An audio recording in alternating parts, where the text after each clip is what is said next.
Good evening, my brothers and sisters. We are still on the second week in the Advent season, and Advent means waiting for there is someone coming. And we are reminded that the reason of our celebration of Christmas is the coming of Jesus Christ. And for us to be able to know this plan of salvation of God. So, ang point po ng Advent is preparation. When we look at the life of Jesus Christ, He was prepared by Joseph and Mary for 30 years. And for 30 years, He found favor with God and with men. And when the right time came, when He was 30 years old, that's the time He went full-time in His ministry for 3 years. So, makikita natin doon yung preparasyon na ginawa ng Panginoon para maging matagumpay yung 3 years of ministry niya. Nung nakaraan pong Southeast Asian Games, nakita po natin or nalaman natin yung nangyari sa mga athletes natin na mga Pinoy na kumbaga nilampaso yung ating mga athletes sa Southeast Asian. Wala tayong nagawa. We are only number 6. Hindi pa tayo naka 1/3 sa gold medal haul na nakuha ng Indonesia na siyang nag-champion. So wala pa tayo sa 1/3 nung nag-champion. So ibig sabihin, there must be something wrong with the preparation of the sports delegation. That's why the result was like that. So we don't want that to happen to this spiritual journey that we are into. Kasi kung makikita natin, yung mga athletes, they're trying their best to win a prize, the prize of gold. Kapag hindi nila nakuha yung gold medal or yung championship, bumabagsak lang sila sa silver or sa bronze. But anyway, the point here is that if these athletes are committing all their time, their talents and treasure to win something, a stone that will fade away, what more of the soul, yung preparation natin. That's why this is the meaning of this Advent season, that we are preparing our hearts for the coming of Jesus Christ. And when He comes to us, there is something that we have to cooperate into this salvation plan. Meron po tayong gagawin. So, hindi po natin alam yon, but we are preparing ourselves for this, for the right time for us to be used by God. So, this is the message of the Advent.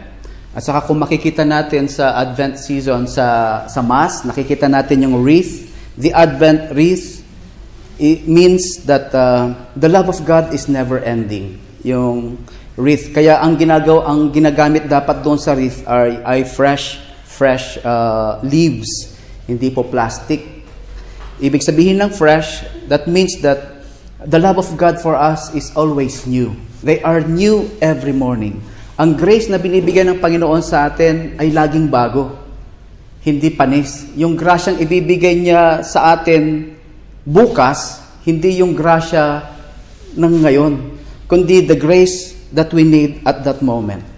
So ito yung pinipray natin. Sa Lamentation, sinabi doon na the steadfast love of God never ceases. Diba? They are new every morning. Laging bago yung grasya ng Panginoon sa atin. So, yun yung wreath, yung Advent wreath.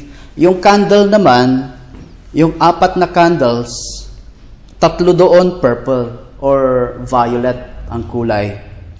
Meaning, it is a sign of repentance, a sign of reconciliation with God, a sign that we are asking God for forgiveness. Yun yung ibig sabihin nun. Yung isa doon, pink. Bakit pink? Kasi after nung pag mapapansin nyo sa simbahan, sisindihan yung purple, and then sisindihan yung pink on the 3rd Sunday. This coming Sunday, yun ang sisindihan. Tama? Magsa-3rd Sunday na ba tayo?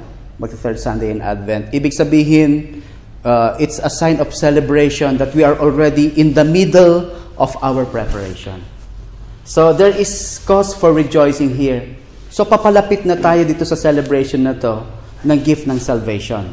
And always remember that yung tatlong pinag-ahandaan natin, number 1 is the first coming of Jesus Christ. Yung first coming niya, nung Christmas na dumating siya 2,000 years ago para maging kagaya natin so that we can see His message. Because we cannot understand if the skies just opened and God speaks from the skies. He has to live with us. And this is a beautiful plan of salvation of God. Plano ni Lord yun eh. We cannot imagine that God, who is God, will become like us, His creation.